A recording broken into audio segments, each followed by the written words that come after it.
गाणं सादर करायला येतोय सौरभ दफ्तरदार. मल्हारवारी मोतियान दावी भरून, नाहीतर देवा देवा मी जातो दुरून. मल्हारवारी मोतियान द्यावी भरून, नाहीतर देवा देवा मी जातो दुरून. ओढ लावती अशी जीवाला गावाकडची माती, साद घालती पुन्हा नव्याने ती रक्ताची नाती. मल्हारवारी मोतियान दावी भरून, नाहीतर देवा देवा मी जातो दुरून.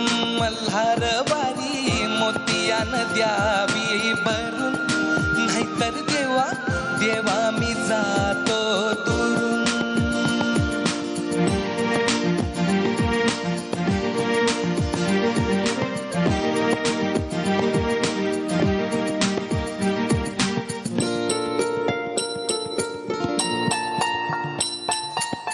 गड जेजुरीचे आम्ही रहिवासी, हा गड जेजुरीचे आम्ही रहिवासी.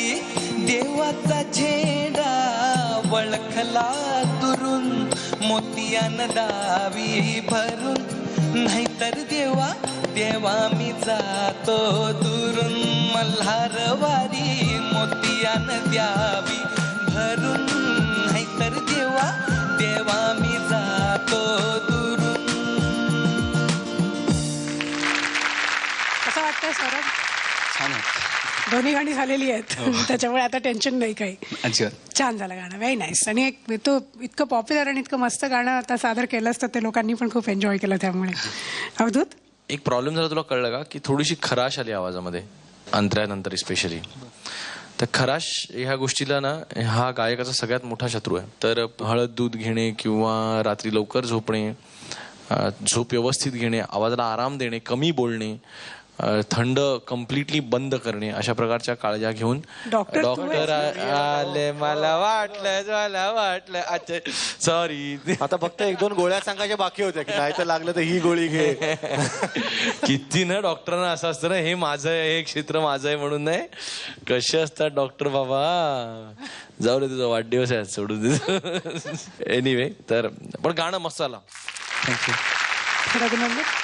सौरभ, अतिशय छान, प्रासादिक, स्वच्छ, निर्मळ असं मला ऐकायला आलं आणि मला खूप छान वाटलं. म्हणजे असं मला त्या हवेत गेल्याचं फिलिंग आलं मला. ते असं मोकळी हवा आणि ते झेंडा दिसतोय. खरासचा हा प्रॉब्लेम होता थोडासा, तिथे तू थोडा खाकरला असतास तरी चाललं असतं. म्हणजे मला माहिती नाही आता शक्य आहे की नाही, पण तो जो फिलिंग आहे ते अतिशय खूप छान, खूप छान, खूप छान वाटलं. चालेल. इतकं तू त्या इन्व्हॉल्वमेंटनी गायलास आणि सगळा भाग त्याचाच सगळ्यात महत्वाचा असतो की तुम्ही किती जेन्युइनली एखादी गोष्ट मांडता. ती जेन्युइनिटी आली ना की त्याच्यात कॅल्क्युलेशन आलं की बिघाड होतो. जेन्युइनिटीला काही उत्तर नसतं आणि जेन्युइनिटीला काही कम्पॅरिझनही नसते आणि खूप जेन्युइन होतं म्हणून ते खूप रंगून गेलो. त्याच्यामुळे मला सगळंच आवडलं. जे काही झालं त्याच्यामध्ये ती खर पण मला असं वाटलं, हा त्या फोक गाण्यामध्ये खर कसली क्लास वाटते असं ते सगळं. पण तू एक लक्षात ठेव की गार्गल्स करताना 1-2 गोष्टी मी पण सांगतो रे, याला काय अर्थ आहे आवाजाबद्दल सांग आणि लोकांना सगळ्यांनी लक्षात घ्या. डॉक्टर सलील कुलकर्णी ह्याच्यामधले जे डॉक्टर आहे, हे डॉक्टरेट जे ही PhD आणि संगीतातली डॉक्टरेट नसून त्यांचं असं म्हणणं आहे की त्यांनी MBBS पूर्ण केलेलं आहे म्हणून ती डॉक्टरेट त्यांना मिळालेली आहे. मला कळत नाही कधी की पुणेरी नक्की कोण आहे, कारण हे वाक्य खरं किती त्यांचं असं म्हणणं आहे.